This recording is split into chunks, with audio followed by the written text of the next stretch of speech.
Good morning class 6। आपने पहली कहानी पढ़ी थी अवधपुरी में राम, जिसमें राम के अयोध्या में रहने का वर्णन था। और बच्चों, इस कहानी के अंत में आपने पढ़ा था कि महर्षि विश्वामित्र राम को अपने साथ ले गए थे। और क्यों ले गए थे आपको पता है? राक्षसों का संहार करने के लिए। आपको ये भी पता है कि दशरथ पहले तैयार नहीं हो रहे थे, फिर वशिष्ठ के कहने पर उन्होंने राम और लक्ष्मण को एक साथ विश्वामित्र के साथ भेज दिया। तो आज हम दूसरी कहानी पढ़ रहे हैं जिसका नाम है जंगल और जनकपुर। क्योंकि पहले विश्वामित्र जंगल ले जाते हैं राम को, वहाँ राम राक्षसों का संहार करते हैं और उसके पश्चात वो जनकपुर जाते हैं जहाँ सीता से उनका विवाह होता है।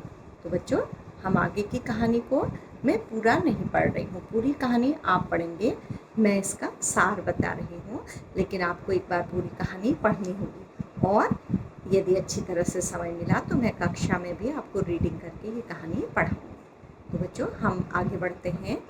महर्षि विश्वामित्र दोनों राजकुमारों को लेकर सुदूर, मतलब दूर बच्चों, बहुत दूर जंगल के किनारे किनारे, सरयू नदी के किनारे किनारे चलते रहे। मतलब सरयू नदी बह रही थी और उसके किनारे किनारे वो जंगलों की तरफ जा रहे थे। ठीक है, मतलब राम और लक्ष्मण को वो अपने साथ ले जा रहे थे। शाम होने पर सरयू नदी के तट पर ऋषि विश्वामित्र दोनों राजकुमारों के साथ उन्होंने वहाँ पर विश्राम किया और उन्होंने राजकुमारों को दो महत्वपूर्ण विद्याएं सिखाई, बला अति बला नाम की, जिसमें मायावी राक्षसों से युद्ध किया जा सकता है। और जब ये विद्याएं सीख ली तो सुबह उन्होंने फिर यात्रा को आरंभ किया।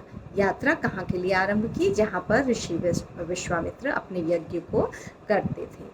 तो रास्ते में जैसे विश्वामित्र उनको अपने साथ ले जा रहे थे, तो रास्ते में उनको इन आश्रमों की, इन जंगलों की जानकारी भी देते जा रहे थे, वहाँ के इतिहास की जानकारी भी देते जा रहे थे। तो धीरे धीरे अगली सुबह वो लोग, मतलब दूसरे दिन की सुबह, रात उन्होंने विश्राम किया।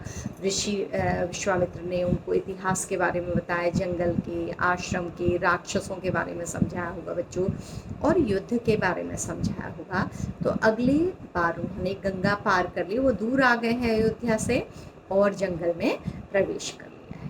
और फिर महर्षि ने ताड़िका को मारने के विषय में उन्होंने समझाया कि ये सुंदर वन है, जो बहुत अच्छा वन है, लेकिन अब ताड़िका के आतंक के कारण यहाँ कोई आता जाता नहीं है, लोग बहुत डरते हैं। तो जैसे ही वो थोड़ा आगे पहुँचे, ताड़िका ने उन्हें देख लिया और बच्चों, ताड़िका ने समझा कि दो कोमल राजकुमार आज उसे भोजन के लिए मिल गए। ये कहानी आपने पहले भी सुनी होगी या इसका मंचन भी किया जाता है बच्चों, कभी आपने देखा भी होगा। तो ताड़िका को लगा कि आज उसे बहुत अच्छा आहार मिल गया, वो बहुत खुश हो गई और क्रोध से वो दोनों को मारने के लिए झपटी। तो राम और लक्ष्मण के प्रत्यंचा चढ़ाई, मतलब धनुष खींचा और उस ताड़िका को वहीं पर ढेर कर दिया, मतलब वहीं पर वो ताड़िका मर गई। तो राम लक्ष्मण इतने बहादुर थे बच्चों, क्योंकि आपको पता है गुरु वशिष्ठ ने दशरथ से दरबार में कहा था कि राम को विश्वामित्र के साथ भेज दीजिए, उनकी शक्ति के बारे में शंका मत करिए। तो इसके पश्चात क्या हुआ?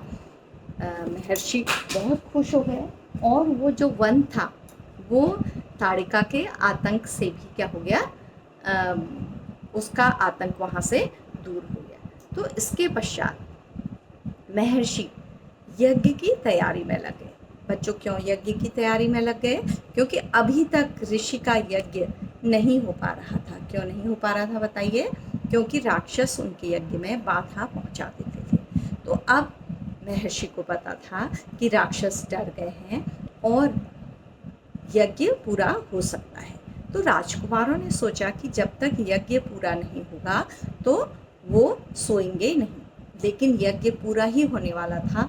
तो दो सुबाहु और मारीच, दो राक्षस थे जो यज्ञ को विध्वंस करने के लिए, उसका मतलब उसको डिस्टर्ब करने के लिए आ गए। और उन्होंने पूरे, वो अकेले नहीं थे, उनके साथ पूरी राक्षसों की सेना थी और उन्होंने धावा बोल दिया, आश्रम पर युद्ध कर दिया। तो राम का जो धनुष था वो लगा और सुबाहु की डेथ हो गई, और मारीच बच्चों कहते हैं बहुत दूर जाकर गिरा और वो वहाँ से दूर चला गया।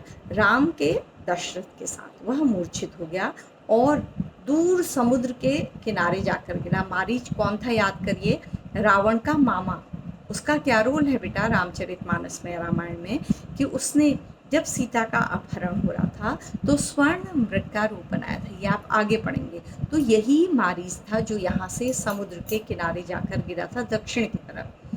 तो राम का दूसरा बाण सुबाहु को लगा और वो वहीं पर डेथ हो गई। दोनों में से एक की मृत्यु हो गई और एक बहुत दूर जाकर मूर्छित होकर गिर गया।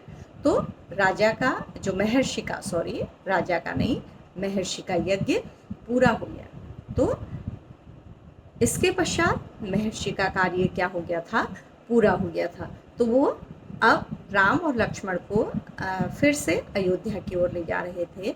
तो रास्ते में बच्चों जनकपुर एक स्थान था, एक नगर का, एक राज्य का नाम था जहाँ के राजा जनक थे, और उनकी पुत्री का नाम जानकी या सीता था। तो सीता कहा जाता है कि बहुत बहादुर थी। एक बार उन्होंने धनुष को हटा दिया था, बहुत बड़ा शिव धनुष था। तो राजा जनक ने प्रण कर लिया था कि जो धनुष को हटाकर उसकी प्रत्यंचा चढ़ाएगा, उसको तोड़ेगा, उसी से वो अपनी पुत्री सीता का विवाह करेंगे। तो जब ये लोग अयोध्या को लौट रहे थे विश्वामित्र के यज्ञ को पूरा करके, तो रास्ते में जनकपुर पड़ता था। तो विश्वामित्र ने समझा कि अद्भुत शिव धनुष को और वहाँ जो स्वयंवर हो रहा है उसको वो राम और लक्ष्मण को भी दिखाएंगे। तो उन्होंने वहाँ गए, राजा जनक ने उनका सम्मान किया और दोनों राजकुमारों को भी देखा। और कहते हैं बेटा जैसे राजकुमारों को उन्होंने देखा तो उनको अपने प्रण पर बड़ा पश्चाताप हुआ कि उन्होंने बहुत कठिन प्रण कर दिया, क्योंकि राम लक्ष्मण को देखकर उनके मन में ये भावना आई कि ये बहुत अच्छे राजकुमार हैं, इनसे ही उनकी पुत्र का विवाह होना चाहिए। लेकिन वो पहले ही प्रण कर चुके थे कि जो धनुष की प्रत्यंचा चढ़ाएगा, धनुष को तोड़ देगा, उससे ही उनके पुत्र का विवाह होगा। तो कहते हैं कि उस दरबार में दूसरे दिन धनुष यज्ञ हुआ। सारे महाबली राजा आए, लेकिन वो धनुष की प्रत्यंचा को चढ़ाना क्या, छू भी नहीं पाए, धनुष को हिला भी नहीं पाए। और राम ने एक ही बार में धनुष की प्रत्यंचा चढ़ाकर उसके टुकड़े कर दिए। और इस प्रकार फिर अयोध्या में पता भी नहीं था इस बात का, अयोध्या को संदेश भेजा गया, क्योंकि राम लक्ष्मण तो यहीं पर थे जनकपुर में, वो रुक गए। वहाँ से राजा दशरथ अपने चारों पुत्रों, अपने परिवार और पूरी बारात लेकर जनकपुर की तरफ आए, और फिर वहाँ पर राम और सीता का विवाह संपन्न हुआ। तो कहा जाता है बच्चों, जनक की 3 पुत्रियाँ और थीं, जिनसे क्रमशः लक्ष्मण, भरत, शत्रुघ्न का विवाह हुआ। ठीक है, तो इन चारों का विवाह एक ही मंडप में संपन्न हो गया। राजा जनक की 4 पुत्रियां थी और दशरथ के 4 पुत्र थे। तो सबका विवाह हो गया।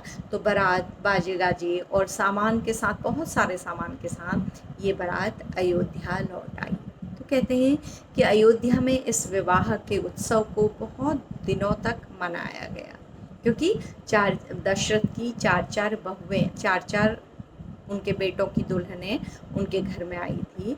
तो बहुत दिनों तक रानियों ने अपनी बहुओं की आरती उतारी, मंगल गीत गाए गए, महल सजाए गए, और कहते हैं कि इस विवाह का उत्सव महल में बहुत दिनों तक चला। तो अब आपको समझ में आया होगा कि इस कहानी का नाम, दूसरी कहानी का नाम जंगल और जनकपुर क्यों रखा गया है।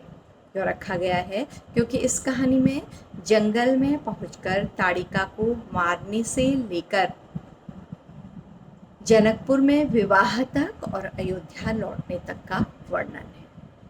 तो बच्चों इस कहानी की मुख्य घटनाएं हैं राम लक्ष्मण का विश्वामित्र के साथ वन जाना, ताड़िका का वध और मारीच और सुबाहु में से सुबाहु का वध, मारीच को बहुत दूर भेज देना। इसके पश्चात महर्षि विश्वामित्र का यज्ञ संपन्न होना, उनका जनकपुर जाना राम लक्ष्मण को लेकर, राम के द्वारा शिव धनुष को तोड़ना और सीता के साथ उनका विवाह, और विवाह पूरी बारात को लेकर जनक का फिर से अयोध्या लौटना। तो इस कहानी की घटनाएं हैं जो इस कहानी के अंतर्गत है। तो बच्चों, इस तरह से ये कहानी का सारांश है। कहानी को आप एक बार पढ़ेंगे, मैं इसके प्रश्नोत्तर भी साथ में भेज दूंगी जिन्हें आपको लिख लेना होगा। तो बच्चों, ये कक्षा हमारी यहीं पर समाप्त होती है। उम्मीद है आपको समझ में आ गया होगा। अगर कुछ ऐसा हो जो आपको समझ में नहीं आया हो तो लाइव क्लास में हम इसको फिर से पढ़ें। तो thank you class, thank you.